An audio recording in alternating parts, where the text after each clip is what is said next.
Hello, everyone. Welcome to the Business Spotlight, the podcast where we shine a light on the incredible entrepreneurs and business owners in our community. I'm your host, Craig Whipperman with Music City Action Coach, and today we're excited to introduce to you someone who's blazing a trail in the beauty and fashion industry right here in Nashville. Our guest today is Deneil Marie Quinn-Kamm, founder of Q Up. We'll dive into Deneil's background, explore the challenges she's faced, and the successes she's celebrated. Whether you're a fellow entrepreneur, an aspiring business owner, or simply someone who loves to support local businesses, this conversation is sure to inspire and inform. So without further ado, let's welcome Deneil to the podcast. Deneil, how are you doing today? Thank you, Craig. I'm having a great day. How are you? I'm doing fantastic. Thanks for being on the show. You're welcome. Thank you for having me. So why don't you kick us off and give us a little bit about your background and maybe some highlights in your career and what kind of led you to starting Q Up. Yeah, sure. So my background is a little different than exactly the same industry of what I'm doing now. I actually started in higher education, and I worked in higher education for a little over 20 years. And the first half of that time, I worked in domestic education and then in universities. And then the second half, I worked in international education, where I was in companies that contracted with domestic universities, and it was more of a global setup, and also did a pathway program, study abroad, public-private partnerships, different work like that. COVID happened, so I had a major life change at that time, and sort of got in a position where I was like, gosh, what am I going to do now? I've got this opportunity to shift gears, change what I'm doing. Of course, this is a very long story I'm making very short, but of lots of things that happened during that time period. But at the same time, not only did things happen in my career, but things also happened in my personal life. And I had started dating at that time. And my sister is actually a fashion stylist in Hollywood. Hmm. And believe it or not, I had actually never worked with her. I don't know why, but I just never had done it. And I had a date coming up that I was excited about. And I said, hey, could you maybe style me? And we did a virtual styling session. And after it was done, I was like, oh my gosh, I cannot believe how good I look. Like, it just made me feel so good. And I thought to myself, nobody has access to her. It's not like you could just Google. I mean, maybe there's some people out there, but you can't really Google search and find information on her and her background. And she's done some big things like the originals and Hunger Games. And, I mean, this is a really amazing fashion stylist. And even understanding what a fashion stylist could do for you. So the original idea started as a online fashion styling company. And since we're talking about business here, we'll kind of talk about what happened with that. I because I had not really done entrepreneurship before. I had done entrepreneurship, but not entrepreneurship, which is very different. I kind of made a lot of the mistakes that entrepreneurs that have never done this before made. So I went out and just kind of built this whole company because I've run divisions of companies and I understand, how things work. And so I, got all these contractors and all this stuff set up, and then I launched. Well, I had never tested anything. And I will openly say that, as embarrassing as it is.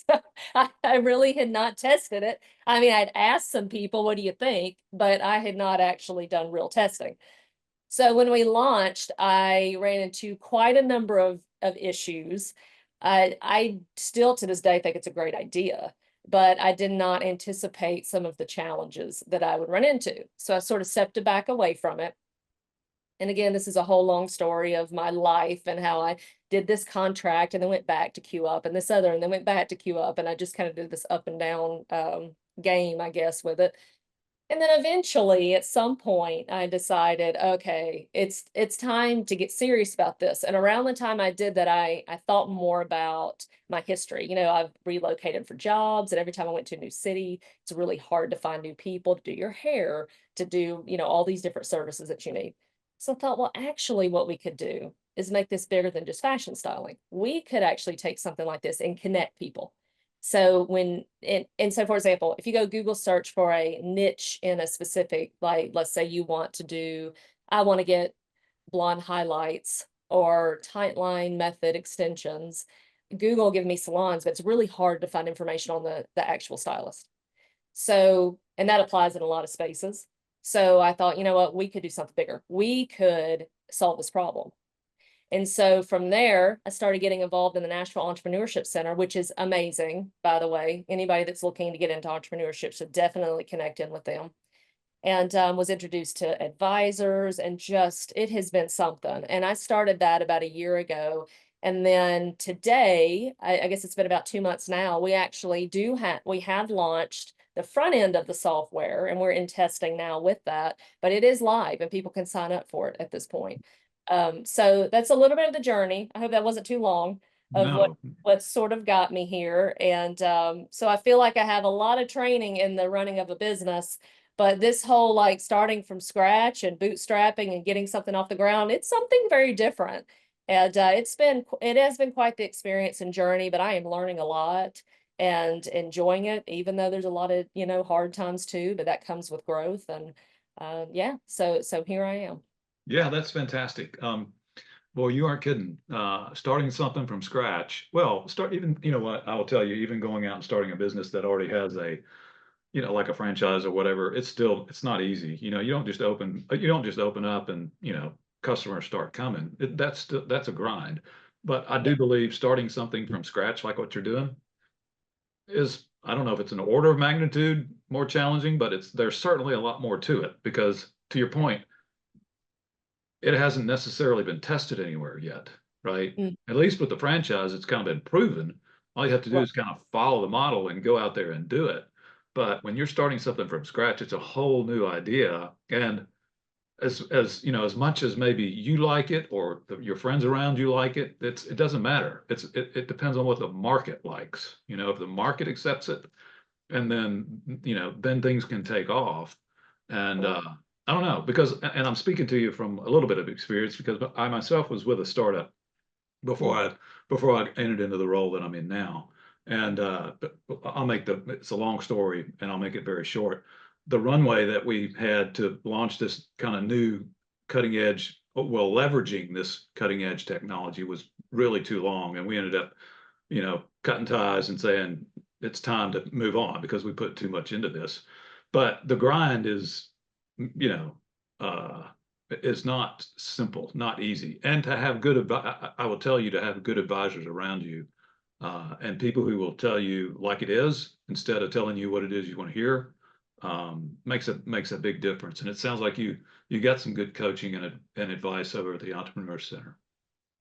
Yeah, I agree with everything you just said. It's so surprising too. I think there's assumptions sometimes that I make, and even sometimes I'm just so sure. I'm just so sure I'm right.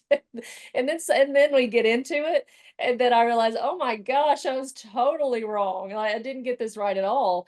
But I do feel like that the success comes from being able to just pivot. When you get into that situation, you go, okay. And even if you feel totally lost, and there's been a few times where that has happened to me, where I just feel like, oh my gosh, what in the world is happening? What in the world? But you just kind of like step back, think about it. You just have to problem solve it. And then eventually the answer will come. And don't be too connected to your product in a way that you think it's perfect and it can never. And I think I've really tried to stay. I mean, it is somewhat personal to me because it is my company, so of course, but I also recognize that it's not perfect and it's never going to be. But the best way we will serve customers is to be open-minded and to listen and be okay changing, even if we thought something was glorious and amazing. But the customer is like, yeah, not so much. Then it's not so much. Right. Then we Well, got to get rid of it. that's well, easier said than done, maybe, because number one, you have to be open to it. Number one, you have to be willing to pivot with the mindset of being resilient.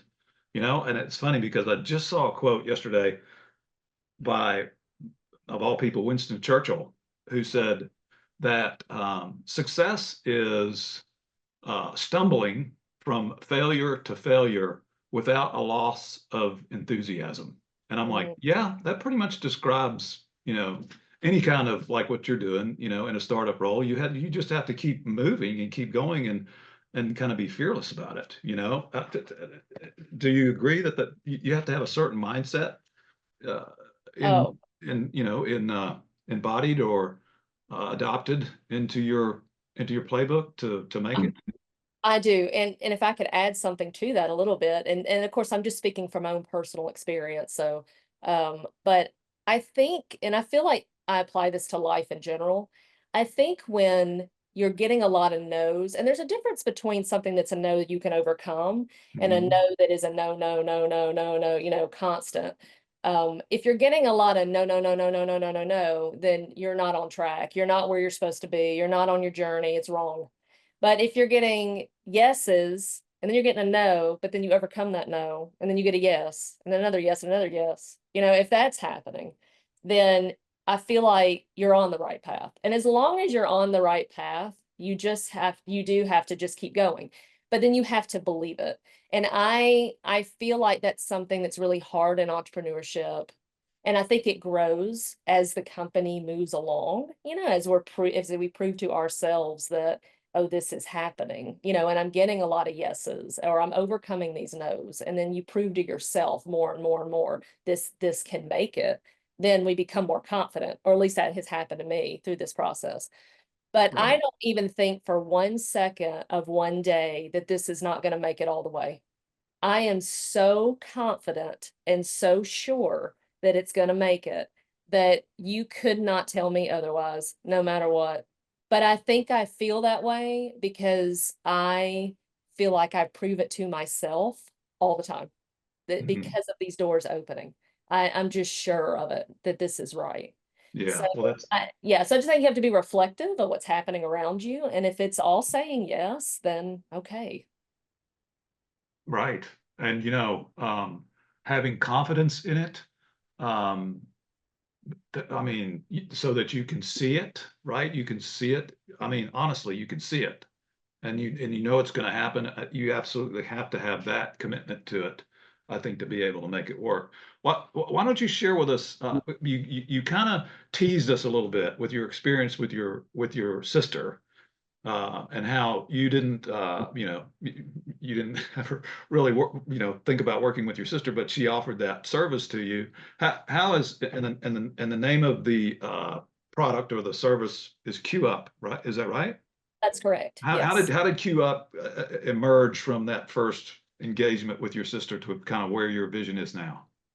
Yeah, I think it really is grounded in, when I said that I really felt amazing, it's Hmm. grounded there. I mean, that is really where it comes from, because I know that, I think this is something we talk about, like, especially for women, like body positivity and what is beauty and being self-confident. And I think that is such a personal journey. And that day that happened to me, it really just made me feel so different. Like and not that I don't believe that you need clothes or things like that to feel beautiful about yourself, because beauty is so much more than that. So I want to make that statement before I, say all of this. But I do think that there's something about feeling good and all of these things coming together, and loving yourself. And in that moment, I had just been going through such a life transformation. And then on top of that, I had this call with her where I just like was like, gosh, I love the way I look. I love the way I feel. And that moment just made me want to be able to offer that to other people. Like it was just such a experience for me that I thought, gosh, what if other people could feel this way?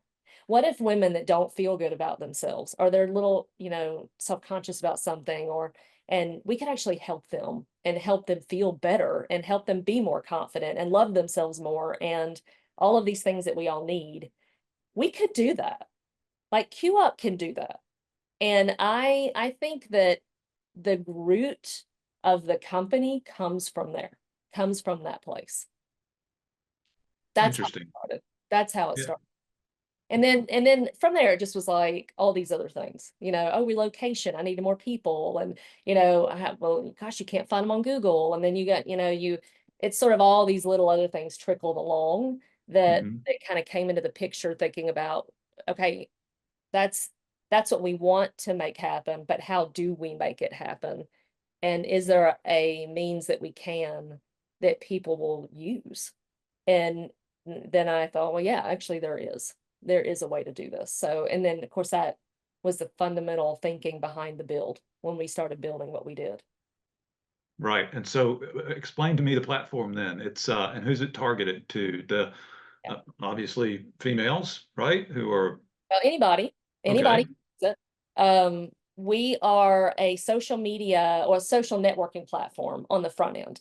So Okay. it does a couple things. Providers and customers both have accounts and can interact with each other. There are some, if you want to call software rules in there that like a customer has to save a provider for providers to be able to see their pages. And there's some things like that that are set up. But in general, you can go in and search providers and look for the person that to meet your needs. So you can search by niche of what their specialty is.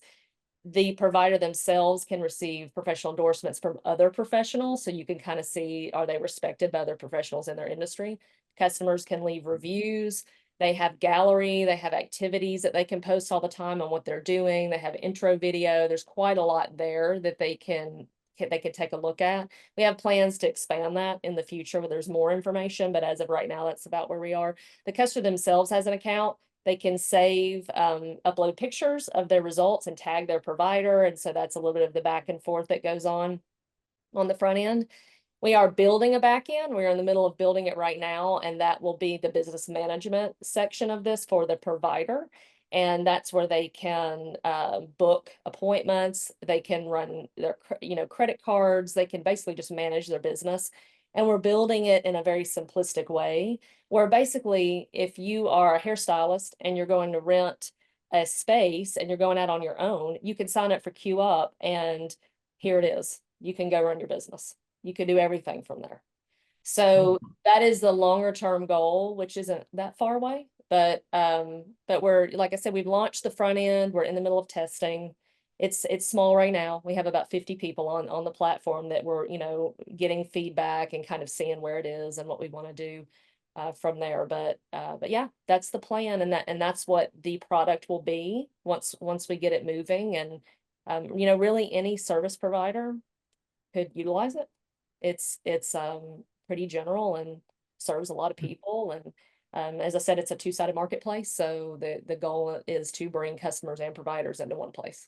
Right. Okay. When you say it's pretty general, and so service providers beyond, what would you call it?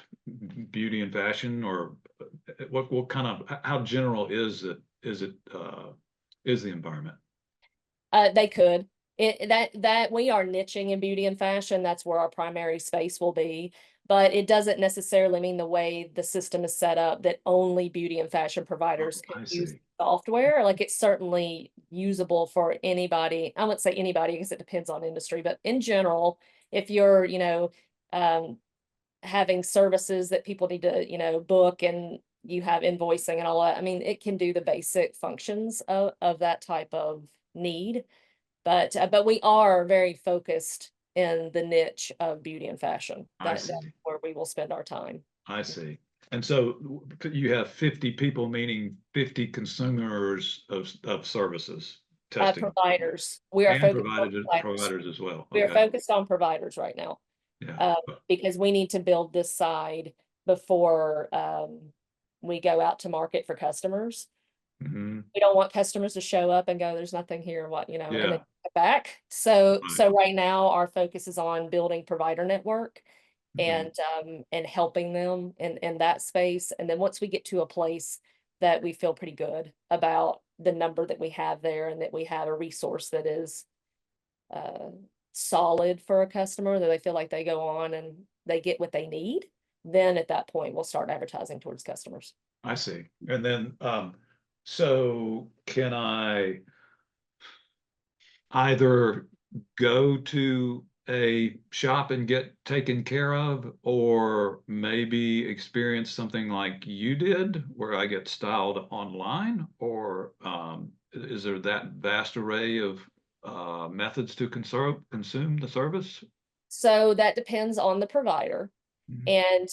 And we will likely build something eventually where they could do online services through the site. That will not be immediate. That would be something, that's one of the things that we will get going, and then we'll kind of see what the feedback is and what the need is. And it's kind of the very beginning of the call, we started talking about changing your product, like you listen to the market and you decide what to do. So if the market calls for that, then that's something we'll do. They certainly have the capabilities of having a booking where you can book a virtual and then they can use like what we're using now. I mean, that certainly is something they could do. But in terms of it being built in the system, we'll have to see. We'll have to see what the market calls for. Yeah. Okay. And Yeah. then, those 50, are they here in Nashville, or are they They are. around a regional area or the whole country? They are in Nashville. So being a two-sided marketplace, it's important to be very focused in a specific space because you're bringing two sets of people together. So we are focused specifically in Nashville at the beginning. Right. Okay. And then and when will the platform launch? You say in the fall or in 25, or? So the front end is launched. The front end is out there. It's like queupstyle.com. You can find that and sign up. Customers can sign up too. Anybody can sign up. That section of the platform is built. We're out there, but we're not promoting it yet. So we're online, we're visible, you can sign up. But we will not push promotion until we've got a little bit further with the build on the back end. Once we have that, we will push the promotion, but it is visible and you can sign up. Okay. So I can sign up and begin procuring services and providing feedback and doing everything, I guess. So you can sign up, and if you want to get customer reviews on there, you can. If you want to endorse a provider or receive an endorsement from another provider, you can. We don't have the booking system yet. That's kind of why I was mentioning we're waiting for a minute until we have some of that built. The booking system's coming, but it's not on today. But the building of the page can absolutely be done right now. And if you do have a customer that signs up and uploads a picture and wants to tag their provider, all of that is active right now online. Oh, cool. What kind of initial feedback are you getting? It has been great. It's been great. It is such a need. There's so many different problems that it solves. It's not just like one. It's not just the customer and provider connecting. It even solves, for example, that providers right now, I'll give a small example. If a hairstylist works in a salon, typically the salon gets the reviews. They go to Google, you find the salon, of course, gives a review. They write about the service provider in there. But as a customer, when you go looking, you have to kind of dig in and sort of see, okay, who's good and and then if the hairstylist leaves the salon, then their reviews are gone. Like they go to a new salon and they have kind of start over again. But with QUp, they don't have to do that. With QUp, they can get reviews on their page because it's their page. And they can attach and detach from the salon because the salon can have a page too. And the salon can get their reviews, and they can attach. And then if they leave and go somewhere else, they reattach somewhere else, but they never lose their own reviews or their own professional endorsements. So it's a fantastic way for a provider to build an online presence very early and keep it. They get to keep it through their career. And then one day, if they decide, hey, I want to go out on my own, then they've got access to a booking platform and credit card processor and like everything that they can actually just step away and go out on their own. And if they change their mind and they want to rework for somebody else, and they just close that part and they reattach to somebody else, and then, they're back to doing what they did before. So it has a So ton of flexibility. I'm sorry to interrupt, but that's pretty awesome because that just provides a lot more, what's the word? Fluidity, maybe, into the market. Right. And empowers the ones who are really good to go where they want. Right. And not be under That's right. Because not be salons can look at it. It's a great place to find employees, if you're looking for somebody new. The software eventually will have job postings, and I mean we'll expand. I'm pretty sure we're gonna have all that. But they could search, they can find people. When we start the job postings, they can look for jobs on there, but it's just really ecosystem in itself, you know, of these industries, and gives a lot of autonomy to providers. And yeah, and you can find, and again, this all goes back to the customer too. Because if the provider is really building their page and it's about them for a long period of time, then when a customer goes on to look for someone that's in a specialty, they can find them, and they can find them quickly, and they can find who's good really quickly. Mhm. Or it could be something different. It could be, because one of the things we are doing is we're setting up where students can be on there too, because you actually can go see a student at a beauty school. So we're also setting that up where a customer can search by a school and find people in the school and have it be able to book and, you know, do all of this that way as well. So there's just a lot of we're trying to create something that no matter who you're looking for, what you're looking for, it's very fast. You can find it quickly and efficiently, and it's the right person for you as fast as possible, rather than trying to search for hours through websites and Instagram and everything else, trying to figure out who to go see. And it may or may not work out. You might go spend $250 and be unhappy and then turn around and do it again. You know, I mean, I know people have gone 3 or 4 different places before they find the right person. And we hope that this software will reduce that happening. Yeah. So you know what? Reminded of another company I had come across who's trying to ease the interface between uh, homeowners and home service providers. Mm, And our conversation kind of led to, well, Google kind of commands that space, with reviews. It's like that's just a normal way. You just go search within, I don't know, what, 10-mile, 20-mile radius of your house, and 4 or 5 different AC suppliers or, repair and service people pop up, and you'll check 2 or 3 of them out, and you'll try them out based on their reviews. But that system kind of falls a little short in when there's more uh, like getting those types of services is a lot more personal than getting your AC fixed, right, right? right. And it makes sense that it would work what you're doing, I guess, is what I'm Thank is what you. I'm Yeah. what I'm Yeah, thinking.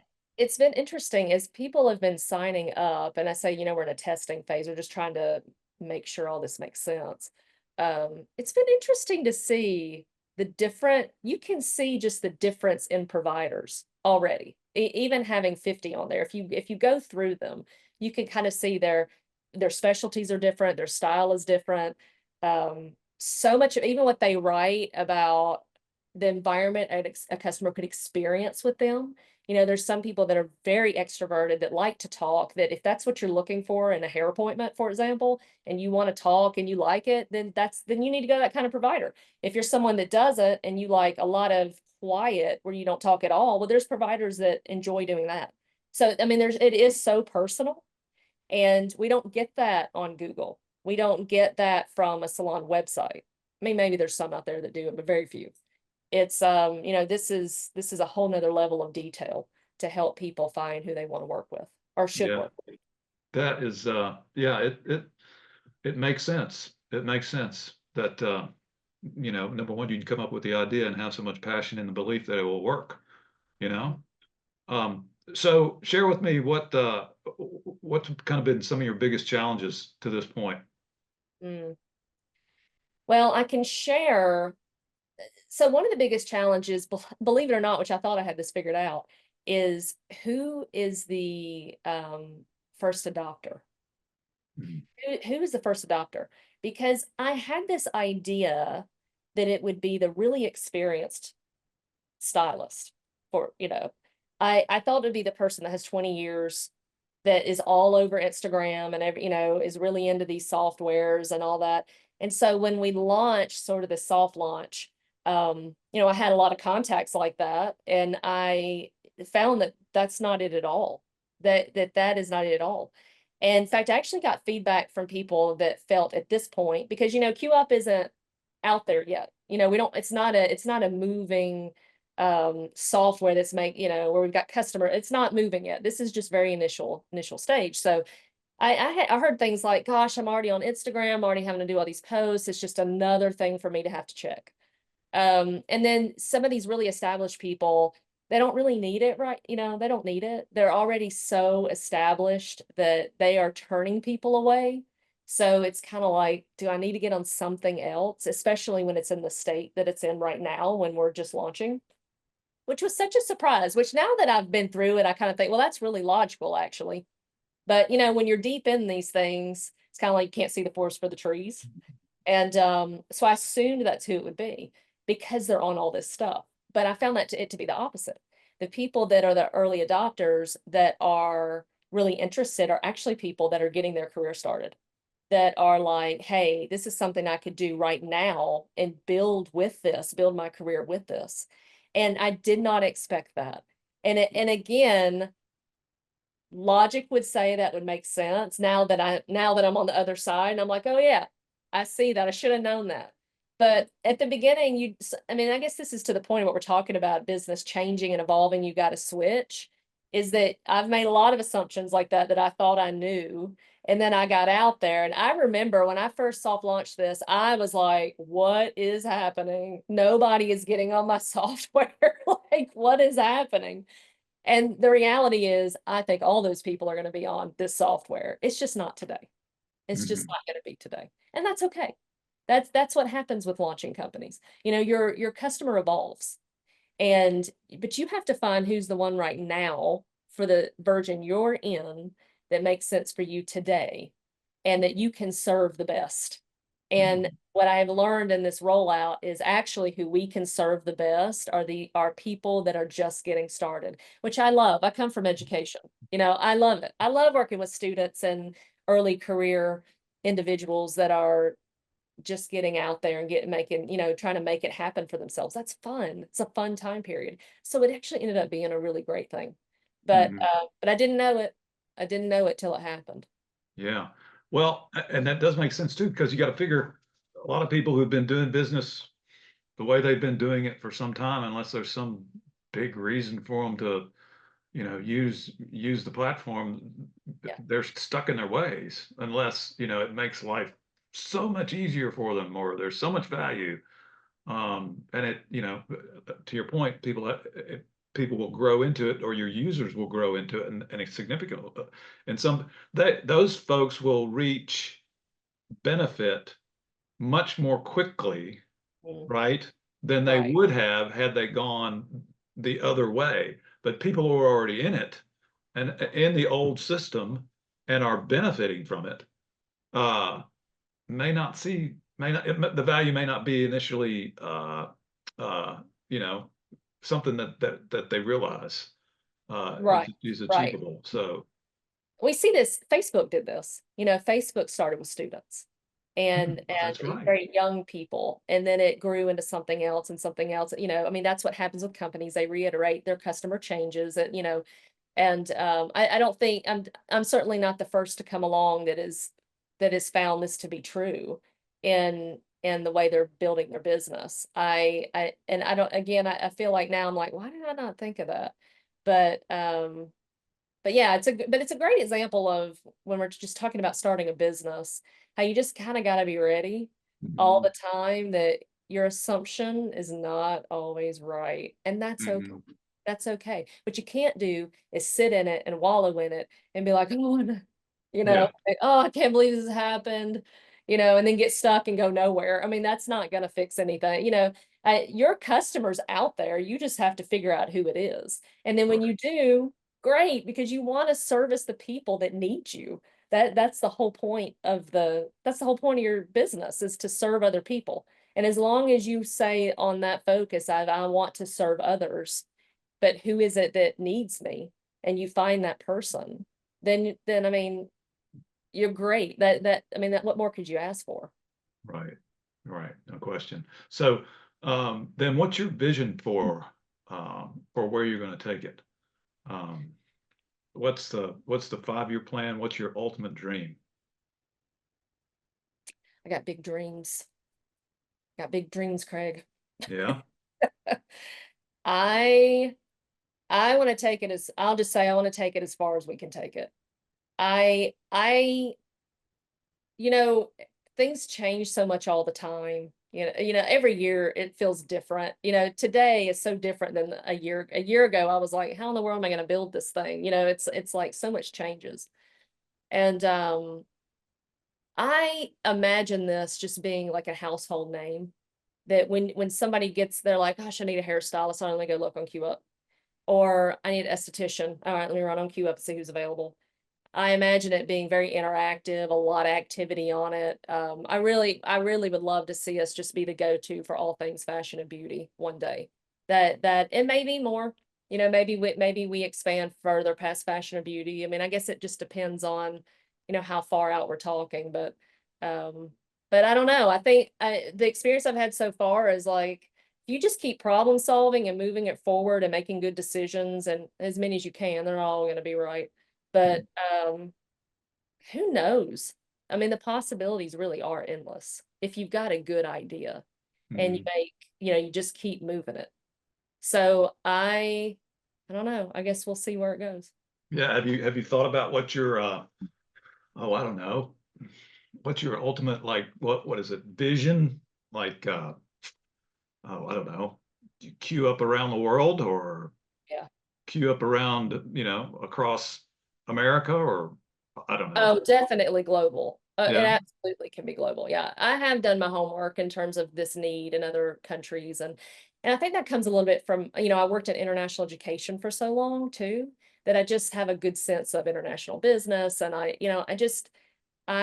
don't see it as the US and here we are. I guess I just see businesses. I mean, we have this whole globe of people and everybody needs it. So why wouldn't we? I Mhm. mean, if they need it, we can service, and I know we're going to do a good job. So we should offer that to people everywhere. Now that's not going to happen tomorrow, but yeah, I think we'll go there. I think we'll grow to that one day. Yeah, that's it. Well, I'm happy to hear that you have a big, audacious dream, because that's what it's going to take to kind of get you there. You can't get there unless you have the belief that it'll happen. Yes, I agree with that. It's also that manifestation thing, is like you gotta put it in the world. You have to say it, you have to write it, you have to believe it, you have to pray it. I feel that way. I think that you just gotta ask for it, and but do your part. You gotta do your part. Can't sit around and be like, gosh, I hope this happens and just keep writing it down every day and then do nothing. That doesn't work. But Right. if you're actually working towards it and bringing in the right people, and I think I've done a really good job of that. I have some pretty amazing people I have had the honor of working with, and that are good people. That's important to me too, that we're doing good things. And we will do that as we grow. And yeah, I think if you do all that right, it's just limitless where you could go. Right. No question about it. Couldn't agree with you more. And you know what? Harkens back to what I was sharing with you. I'd heard about what success is. It's stumbling from failure to failure without a loss of enthusiasm. It's just like, okay, we got to do this, and then you just keep moving forward, and you're on the right path. That's what ultimately will lead to your success, I think. So. It does. Um, but Marie, I've really enjoyed having the chat with you. I want to finish with one last question, though, if I could.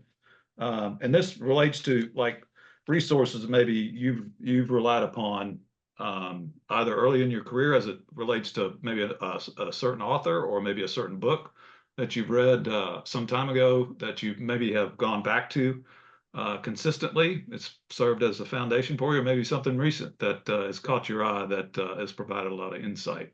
Is there some favorite book or resource that you've Yeah. relied upon? Oh yeah, I can talk about that. So when I was really young, so I'm naturally introverted. And when I was really young, I had a difficult time sort of going into these networking things. I still struggle with that. I even today, but I'm much better, much better than I used to be. Um, but back in those days, I actually had someone tell me you should read How to Win Friends and Influence People by Dale Carnegie, which is a very famous book. Mhm. And that honestly, I think changed my whole life. It really teaches you about it's not about you anyway. You know, it's really about getting to know other people and focusing on other people, which is interesting because he doesn't, I don't recall, it's been so long since I've read it, you know, I don't recall if he actually says this, but our life really is about service anyway. And that's really what he's saying is when you're meeting people and you're building relationships, you should want it to be about the other person. That's what it's about. But then people also like to talk about themselves. I mean, they do, you know, they like about their life, which is fine, you know.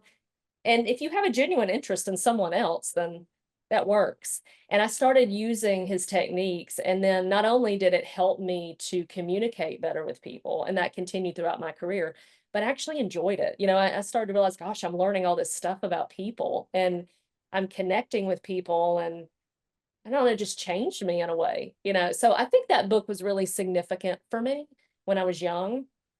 I think today I read the Bible every day. So that's how I start my morning. So that's pretty significant in my life. I'm also right now, actually I have it right here. I'm reading Neil deGrasse Tyson's Death by Black Hole because I have a massive interest in space, and I think there's lots of answers there. So, so that's, you know, I have a little bit of a interest in science on the side, I guess I should say. And so that's my fun read. And but yeah, I'd say that's my answer to that question. Okay, great. Yeah, so the Dale Carnegie course or course book has been around for quite some time, and that's somewhat foundational in relationship building and in leadership. But I agree with you, you know, serving others, putting them first. And the other thing I agree with you about is engaging in conversation, like what we're having right here, you know, Right. me learning about you and what you do. It is a ton of fun, and to share ultimately our conversation with others to hopefully shed a little bit of light on your queue up effort and where you plan to take it. So again, I really do appreciate you being on the show and taking the time out to have a conversation with us. Well, I appreciate you asking me and taking the time to speak with me. So thank you very much for that. All right. Well, we'll catch up again sometime here soon. All right. Absolutely sounds great. All right. Thanks, Marie. Thank you.